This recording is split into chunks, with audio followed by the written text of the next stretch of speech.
Okay, I'm Moseley Putney. Proud to be here. Thank you very much, Claude and everybody. Okay, here's the scoop. I'm here to talk to you about an extraordinary agricultural business opportunity for Kentucky, the reintroduction of industrial hemp, a profoundly simple and sensible proposal. Hemp is one of our heritage crops, a hardy and versatile alternative for farmers needing a replacement for the diminished viability of tobacco. Now, these three guys, they thought a little bit about the subject. Washington said of hemp, sow it everywhere. Jefferson said we need to grow hemp for the wealth and protection of the country. And Henry Ford, why use up the forests which were centuries in the making and the mines which required ages to lay down if we can get the equivalent forest and mineral products in the annual growth of the hemp fields? So the utilization of hemp parallels mankind from the ancient days through modern industrialization. In World War II, there was support from the U.S. government for farmers to grow hemp in the war effort, which included incentives such as free equipment and exemption from conscription. Then, the overnight demise of the hemp industry was devised by William Randolph Hearst protecting vast timber holdings and the DuPont family and their petrochemical interests.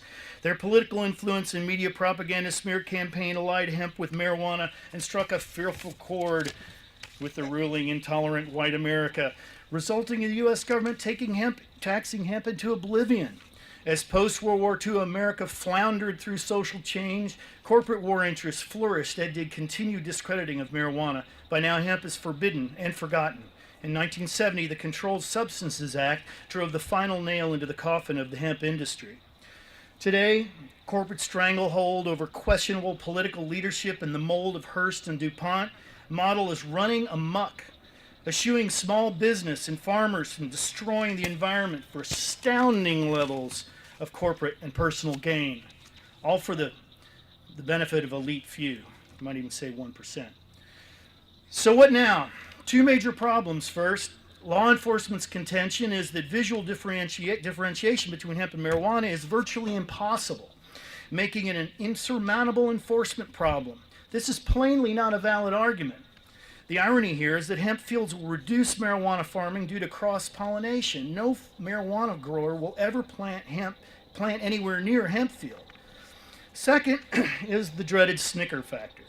Society is conditioned to think of hemp as a joke, that any industrial hemp efforts are merely a ruse to promote marijuana farming. Public skepticism and misunderstanding around hemp needs to be thoroughly and honestly addressed. Hemp is a weed. It grows almost anywhere. It needs little water and no weed control. It needs no pesticides and no chemicals. Hemp requires considerably less labor and energy per growth cycle than any industrial ag crop currently being grown anywhere. Hemp is unsurpassed in remediation of poisoned soils. The machinery is already present on most farms to handle all aspects of the hemp enterprise from planting to harvest. Farmers are enthusiastic, ready, and willing to embrace another rotation cash crop, especially one their grandfathers grew. There are an estimated 30,000 uses for the hemp plant. Basic raw materials after harvest are seed and fiber. With the seed, you get food and cooking oils, flour, personal care products, beer, biofuel, animal feed, glues, paints, coatings, industrial paints and lubrications and solvents, ecoplastics, and ecopolymers. Imagine every future plastic made of non-petroleum-based, eco-friendly, and compostable hemp products. There's an extraordinary nutrient value in hemp seed, very high in omega-3, 6, and 9 fatty acids and other essential minerals, far surpassing corn, canola, sunflower, camelina, soil, and safflower in value. With the fibrous components, think construction materials. Hempcrete, insulation, structural lumber and plyboard, carpet, wallpaper, ceramic tiles, industrial fabrics and packaging of every kind, rope, animal bedding, and alternative to PVC piping. Think about annually renewable materials for virtually all of our paper needs. Auto body parts and panels 10 times stronger and far lighter than steel and environmentally friendly to produce. Clothes that are warmer, softer, water resistant, and more durable than cotton could ever believe to be. Now, there are over 30 industrial countries in the world growing, harvesting, regulating, taxing, and exporting hemp raw materials and finished products. The U.S. imports almost $500 million worth of these products annually. We can reverse this for the benefit of American industry and jobs. Now, association with marijuana is a problem. Canada limits the psychoactive compound THC, which creates the high in hemp's cousin marijuana and is also present in hemp, at 0.3%. This is tested and verified at harvest. They grow with no fences, no armed raids, no assault weapons, no aerial reconnaissance measures, just farmers working. So what can we do?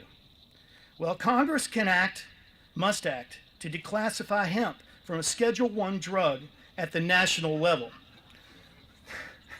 Then pass control from the DEA to the ATF for regulation. We need to communicate with our senators and representatives, friends and acquaintances through social media, letters, and discussions. We must challenge the law preventing this opportunity. This is about jobs for Kentucky, farmers and small businesses, allowing manufacturing and myriad other industrial opportunities to rise. It's about ecologically responsible agriculture. It's about an annually renewable paper source and non-petroleum-based plastics. It's about a powerful and hardly tapped human nutrient resource. It's also about reducing our dependence on foreign and destructive energy sources and increased state income opportunities.